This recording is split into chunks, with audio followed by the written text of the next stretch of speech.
ಎಲ್ರಿಗೂ ನಮಸ್ಕಾರ. ಇವತ್ತು ಸೆಕೆಂಡ್ ಸೆಮ್ ಬಿ ಕಾಮ್ನ ಅದಿ ಹರೆಯಕ್ಕಿರಲಿ ಹೃದಯ ಸಂವಾದ ಎಂಬ ಚಾಪ್ಟರ್ನ ಸಾರಾಂಶವನ್ನು ತಿಳಿದುಕೊಳ್ಳೋಣ.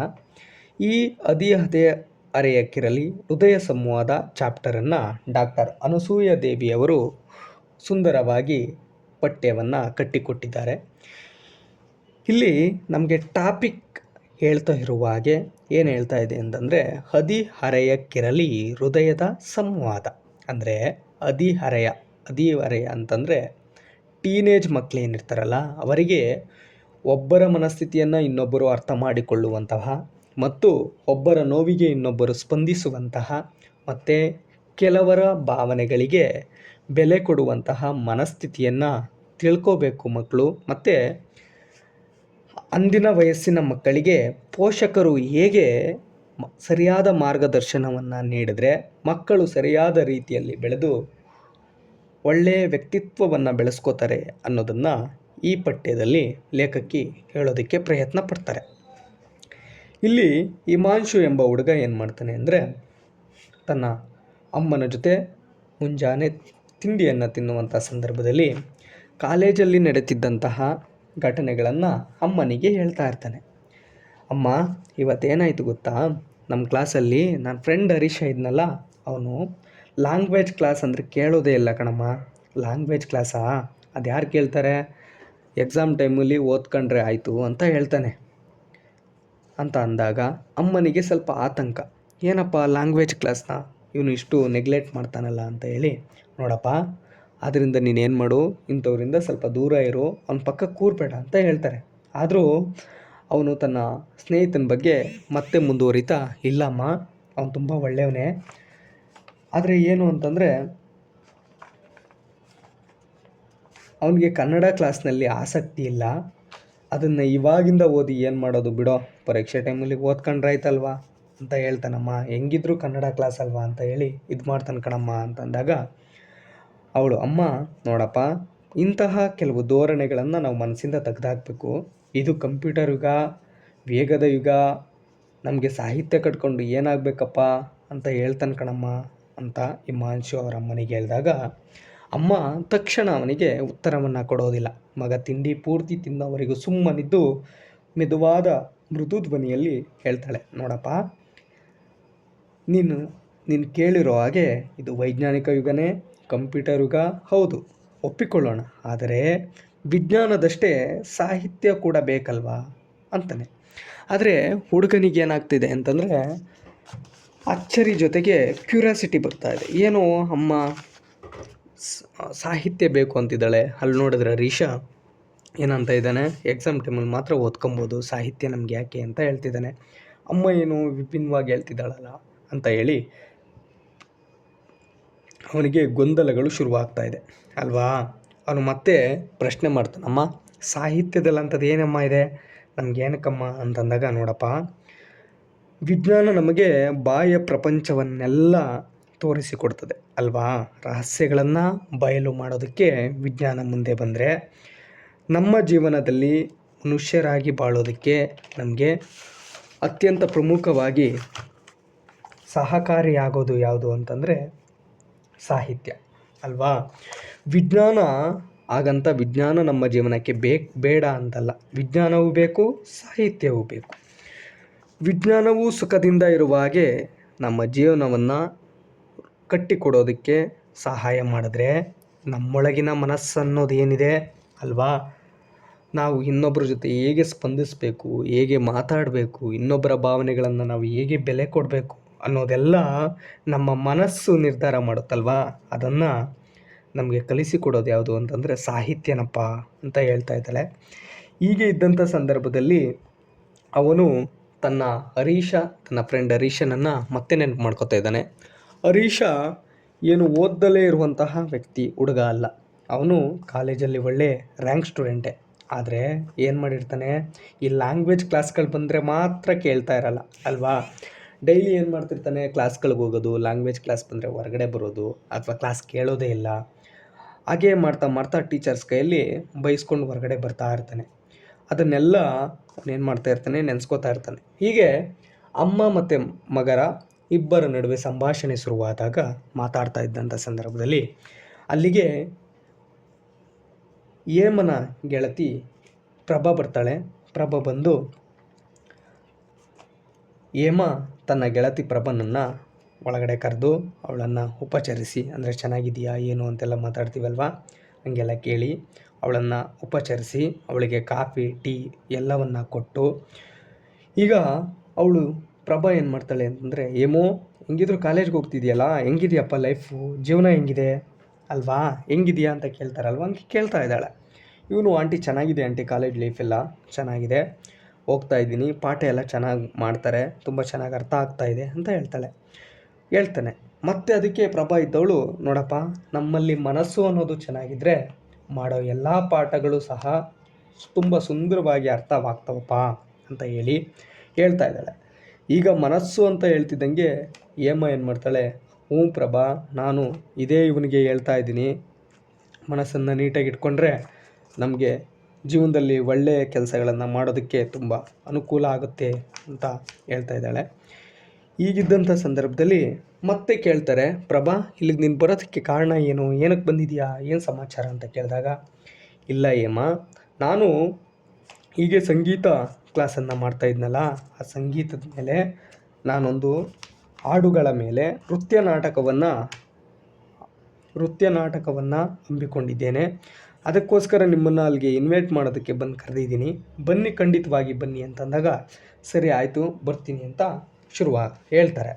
ಈಗ ಚಿಕ್ಕ ಹುಡುಗ ಹಿಮಾಂಶು ಏನು ಮಾಡ್ತಾನೆ, ಆಂಟಿ ನೀವು ಯಾವಾಗಲೂ ಹಾಡು ಅಂತಿರ್ತೀರಲ್ಲ, ಅಷ್ಟು ಹಾಡು ನಿಮ್ಮನ್ನು ಆವರಿಸ್ಕೊಂಬಿಟ್ಟಿದೆಯಾ, ಅಷ್ಟು ನಿಮಗೆ ಖುಷಿ ಕೊಡುತ್ತಾ ಅಂದಾಗ, ಹೌದಪ್ಪ ನನಗೆ ಖುಷಿ ಕೊಡುತ್ತೆ, ಬರೀ ಹಾಡನ್ನು ಕೇಳೋದಷ್ಟೇ ಅಲ್ಲ, ನಾನು ಹಾಡನ್ನು ಬರೀತೀನಿ, ಅದ್ರ ಮೇಲೆ ಹಾಡನ್ನು ನಾಟಕಗಳನ್ನು ಮಾಡಿಸ್ತೀನಿ, ಇದು ನನ್ನ ಮನಸ್ಸಲ್ಲಿರೋ ಕೆಲವು ನೋವುಗಳನ್ನು, ಕೆಲವು ದುಃಖಗಳನ್ನು ಈಡೇರಿಸುತ್ತೆ, ಇದು ಸಾಹಿತ್ಯಕ್ಕಿರುವಂತಹ ಶಕ್ತಿನಪ್ಪ ಅಂತ ಹೇಳ್ತಾಳೆ. ಮತ್ತು ಅವನೇನು ಮಾಡ್ತಾನೆ, ಹ್ಞೂ ಆಂಟಿ, ನಾನು ಓದಬೇಕಾದ್ರೆ ಏನು ಮಾಡ್ತೀನಿ ಅಂದರೆ ಹಾಡನ್ನು ಕೇಳ್ತಾನೆ ಓದ್ತೀನಿ ಆಂಟಿ ಅಂತ ಅಂದಾಗ, ಹೌದಪ್ಪ ನಮಗೆ ಸಾಹಿತ್ಯ ಸಂಗೀತ ಎಲ್ಲ ಏನು ಮಾಡ್ತವೆ ಅಂತಂದರೆ, ಈ ಹಾಡುಗಳಾದರೂ ಅಷ್ಟೇ, ನಮ್ಮ ದೈನಂದಿನ ಚಟುವಟಿಕೆಯ ಜೀವನದಲ್ಲಿ ಯಾವುದಕ್ಕೂ ತೊಂದರೆಯನ್ನು ಮಾಡೋದಿಲ್ಲ ಅಲ್ವಾ, ಅವು ನಮ್ಮ ಮನಸ್ಸಿನಲ್ಲಿರುವಂತಹ ಆತಂಕ, ಭಯ ಮತ್ತು ಬೇಸರವನ್ನು ಕಳೆಯೋದಕ್ಕೆ ಸಹಕರಿಸ್ತವಪ್ಪ ಅಂತ ಹೇಳ್ತಾಳೆ. ಹೀಗೆ ಆಕೆ ಹೇಳಿ, ಸರಿ ಆಯಿತು ಹೇಮ, ನೀವು ಮತ್ತು ನಿಮ್ಮ ಹುಡುಗ, ನಿಮ್ಮ ಮನೆಯವರೆಲ್ಲ ಸೇರಿ ನೃತ್ಯ ನಾಟಕವನ್ನು ನೋಡೋದಕ್ಕೆ ಖಂಡಿತವಾಗಿ ಬನ್ನಿ ಅಂತ ಅಲ್ಲಿಂದ ಹೊರಟಾಗ, ಮತ್ತೆ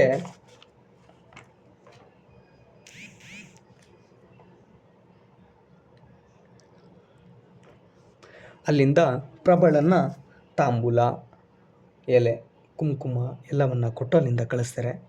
ಈಗಿದ್ದಂಥ ನಂತರ ಮತ್ತೆ ಮಾತಾಡ್ತಾ ಏನು ಮಾಡ್ತಾನೆ, ಸಂಜೆ ಸಮಯ ಆಗಿರೋದ್ರಿಂದ ಹಿಮಾಂಶು ಏನು ಮಾಡ್ತಾನೆ ಅಂತಂದರೆ, ಸ್ನೇಹಿತರೊಡನೆ ಆಟ ಆಡೋದಕ್ಕೆ ಪಾರ್ಕಿಗೆ ಹೋಗ್ತಾನೆ. ಪಾರ್ಕಿಂದ ಬಂದವನು ಕೈಕಾಲು ಮುಖ ತೊಳೆದು ಓದೋದಕ್ಕೆ ಸಿದ್ಧ ಆಗ್ತಾನೆ. ಈಗ ತಾಯಿಗೆ ಅನಿಸಿರುತ್ತೆ, ತಾಯಿಗೇನಪ್ಪ ಅಂತಂದರೆ, ತಮ್ಮ ಮಕ್ಕಳನ್ನು ಸರಿಯಾದ ರೀತಿಯಲ್ಲಿ ಬೆಳೆಸೋರು ಯಾರು, ಅಮ್ಮ ಅಲ್ವಾ, ಯಾಕೆಂದರೆ ಚಿಕ್ಕ ವಯಸ್ಸಲ್ಲಿ ಮಕ್ಕಳಿಗೆ ಯಾವ ಶಿಕ್ಷಣವನ್ನು ಕೊಡ್ತೀವೋ ಹಾಗೆ ಮಕ್ಕಳು ಮುಂದಿನ ಜೀವನದಲ್ಲಿ ರೂಪಿತರಾಗ್ತಾರೆ. ತಾಯಿ ಎಲ್ಲವನ್ನ ತಿಳಿದುಕೊಂಡು ತಾಯಿಯೇ ಮಕ್ಕಳನ್ನು ನೀಟಾದ ಅಲ್ವಾ, ಕೆಲವು ಶಿಸ್ತು, ಶ್ರದ್ಧೆ, ಒಳ್ಳೆಯ ವಿಚಾರಗಳನ್ನು ತುಂಬುವ ಪ್ರಯತ್ನ ತಾಯಿಗಿರಬೇಕು ಅನ್ನೋದನ್ನು ಚೆನ್ನಾಗಿ ಅರ್ತಿರ್ತಾಳೆ. ಈಗಿದ್ದಂಥ ಸಂದರ್ಭದಲ್ಲಿ ಅವಳೇನು ಮಾಡ್ತಾಳೆ ಅಂತಂದರೆ, ಮಗುವನ್ನು, ಹಿಮಾಂಶುವನ್ನು ಒಳ್ಳೆಯ ಶಿಸ್ತಿನಿಂದ ಬೆಳೆಸೋದಕ್ಕೆ ಸಹಕರಿಸ್ತಾ ಇರ್ತಾಳೆ. ಈಗಿದ್ದಂಥ ಸಂದರ್ಭದಲ್ಲಿ ಅವನ ಗಂಡ ಏನು ಮಾಡ್ತಾನೆ ಅಂತಂದರೆ, ಒಂದಿನ ಬಂದು,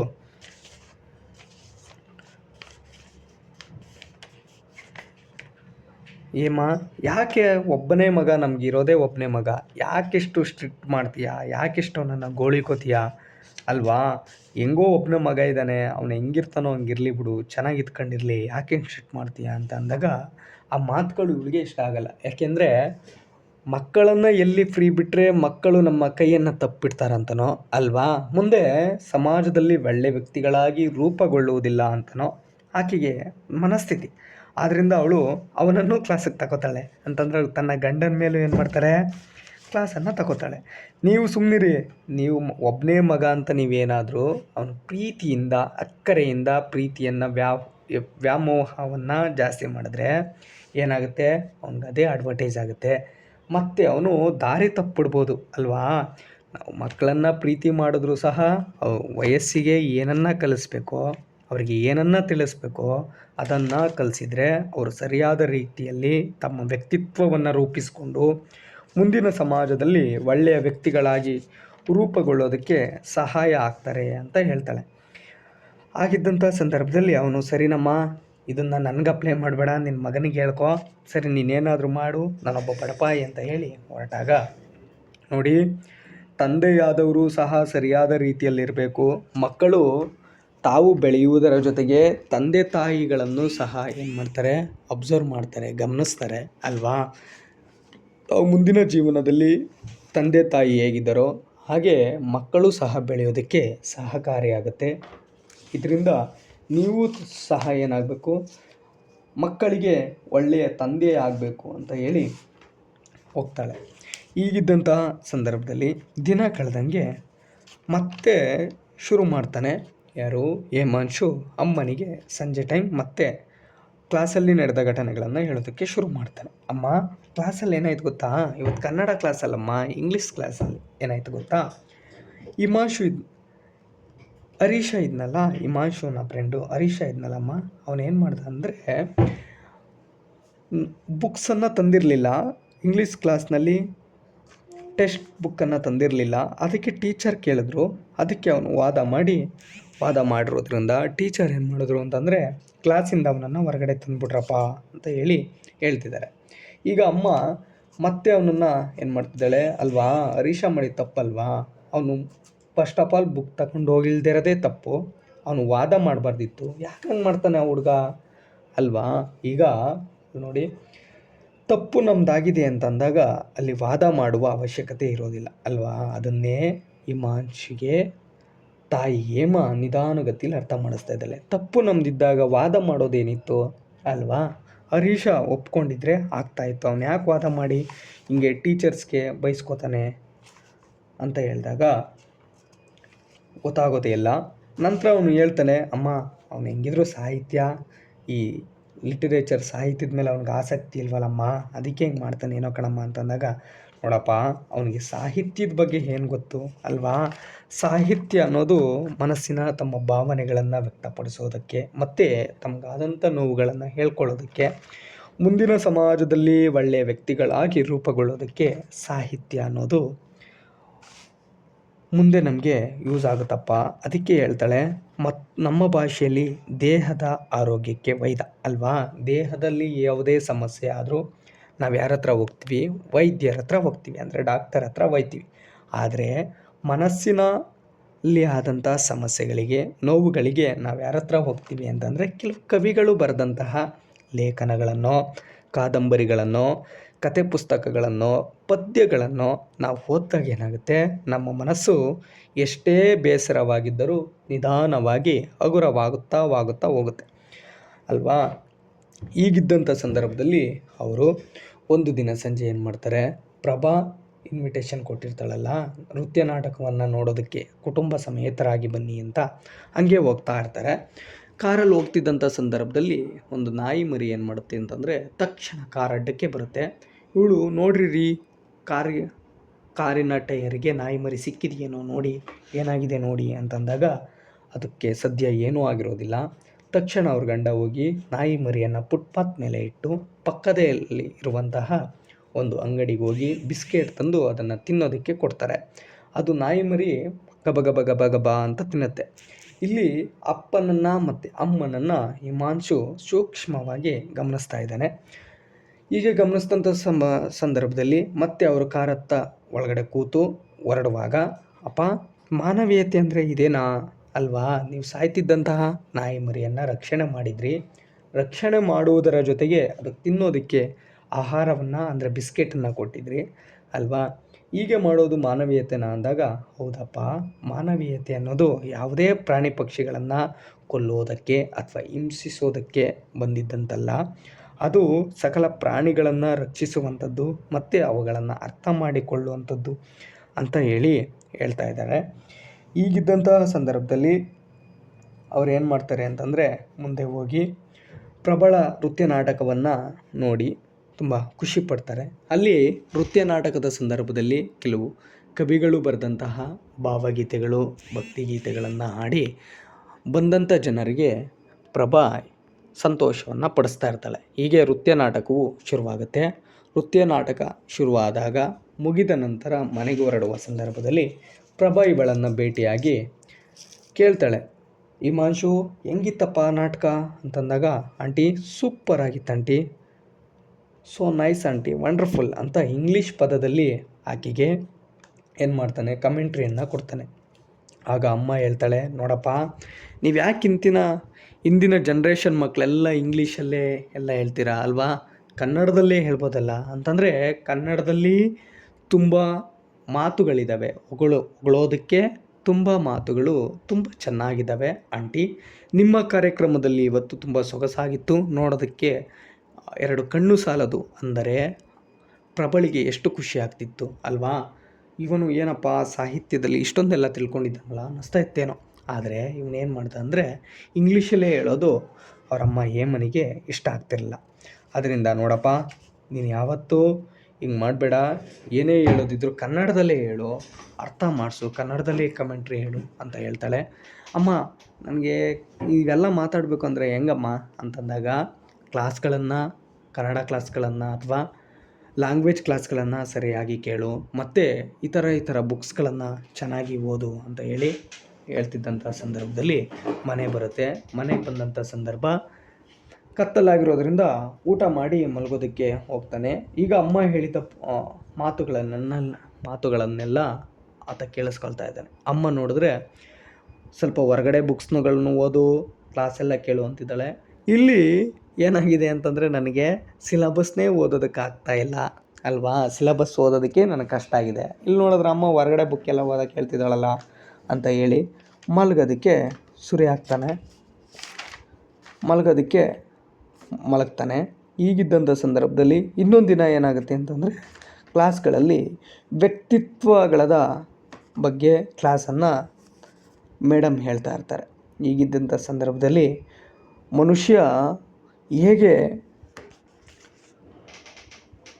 ಇನ್ನೊಬ್ಬರ ಜೊತೆ ಹೃದಯವನ್ನು ಸಂವಾದ ಮಾಡಬೇಕು ಅನ್ನೋ ತರಗತಿಗಳೆಲ್ಲ ಅವನಿಗೆ ಅರ್ಥವಾಗ್ತಾ ಹೋಗುತ್ತೆ ಅಲ್ವಾ. ಅಂದರೆ ಈಗಿನ ಜನ್ರೇಷನ್ ಏನಾಗ್ತಾ ಇದೆ ಅಂತಂದರೆ, ಸಾಹಿತ್ಯದ ಮೇಲಿನ ಒಲವು ಮಕ್ಕಳಲ್ಲಿ ಕಡಿಮೆ ಆಗ್ತಾ ಇದೆ. ಇಂಗ್ಲೀಷ್ ಅತಿ ಹೆಚ್ಚು ಪ್ರಭಾವವಾಗ್ತಾ ಇದ್ದಂತೆ ಮಕ್ಕಳಲ್ಲಿ ಕನ್ನಡದ ಮೇಲಿನ ಆಸಕ್ತಿ ಅಥವಾ ಲ್ಯಾಂಗ್ವೇಜ್ಗಳು ಏನಿದ್ದಾವೆ, ಭಾಷೆಯ ಮೇಲಿನ ಆಸಕ್ತಿ ಕಡಿಮೆ ಆಗ್ತಾ ಇದೆ. ಈಗಿದ್ದಂಥ ಸಂದರ್ಭದಲ್ಲಿ ಅವರು ಮೇಡಮ್ನ ಕೇಳ್ತಾನೆ, ಮೇಡಮ್, ಹೃದಯ ಸಂವಾದ ಅಂದರೇನು ಹಿಮಾಂಶು ಕೇಳಿದಾಗ, ಅಂದರೆ ಹೃದಯಗಳು ಪರಸ್ಪರ ಸಂಭಾಷಿಸುವುದು ಎಂದು ಮೇಲ್ನೋಟದ ಅರ್ಥ. ಹೃದಯಗಳು ಪರಸ್ಪರ ಹತ್ತಿರವಾಗುವುದು, ಒಬ್ಬರನ್ನು ಅರ್ಥ ಮಾಡಿಕೊಂಡು ನಡೆಯುವುದು, ಭಾವನೆಗಳಿಗೆ ಸ್ಪಂದಿಸುವುದು ಮತ್ತು ಭಾವನೆಗಳನ್ನು ಗೌರವಿಸೋದು ಅಂತ ಹೇಳ್ತಾರೆ ಅಲ್ವಾ.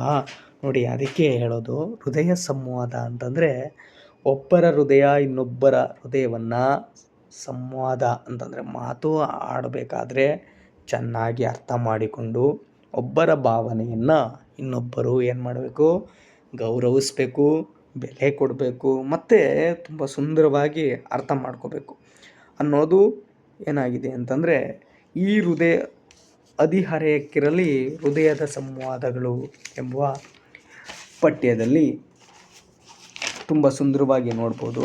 ಇದನ್ನು ಯಾರು ಡಾಕ್ಟರ್ ಅನಸೂಯ ದೇವಿ ಅವರು ಇಷ್ಟೆಲ್ಲ ವಿಚಾರಗಳನ್ನು ಈ ಹದಿಹರೆಯಕ್ಕಿರಲಿ ಹೃದಯದ ಸಂವಾದ ಅಂತ ಪಠ್ಯದಲ್ಲಿ ಹೇಳಿದ್ದಾರೆ.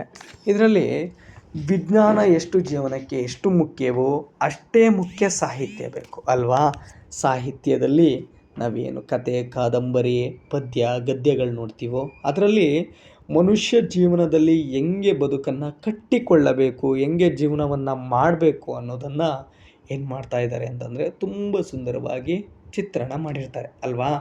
ಅಂಥ ಪದ್ಯಗಳನ್ನು, ಅಂಥ ಗದ್ಯಗಳನ್ನು, ಅಂಥ ಕಾದಂಬರಿಗಳನ್ನು ನಾವು ಓದ್ತಾ ಇದ್ದಂಗೆ ಏನಾಗುತ್ತೆ, ನಮ್ಮಲ್ಲಿ ಆ ವ್ಯಕ್ತಿತ್ವ ಅನ್ನೋದು ಬೆಳವಣಿಗೆ ಆಗುತ್ತೆ. ಒಬ್ಬರನ್ನು ನೋಡಿದ್ರೆ ಗೌರವಿಸಬೇಕು ಅಲ್ವಾ, ಇನ್ನೊಬ್ಬರು ನೋಡಿದ್ರೆ ಸಹಾಯಕ್ಕೆ ಮುಂದೆ ಬರಬೇಕು ಅಥವಾ ಒಳ್ಳೆಯ ವಿಚಾರಗಳನ್ನು ಮಾತಾಡಬೇಕು, ಮಾನವೀಯತೆಯ ಮೌಲ್ಯಗಳನ್ನು ಬೆಳೆಸ್ಕೊಬೇಕು. ಹಂಗಾಗಿ ಈ ಲೇಖಕಿಯವರು ಹದಿಹರೆಯಕ್ಕಿರಲಿ ಹೃದಯ ಸಂವಾದ ಎಂಬ ಪಠ್ಯದಲ್ಲಿ ತುಂಬ ಸೂಕ್ಷ್ಮವಾಗಿ ಸಾಹಿತ್ಯದ ಮೌಲ್ಯವನ್ನು ಹೆಚ್ಚಿಸೋದಕ್ಕೆ ನೋಡಿರುವುದನ್ನು ಕಾಣ್ಬೋದು.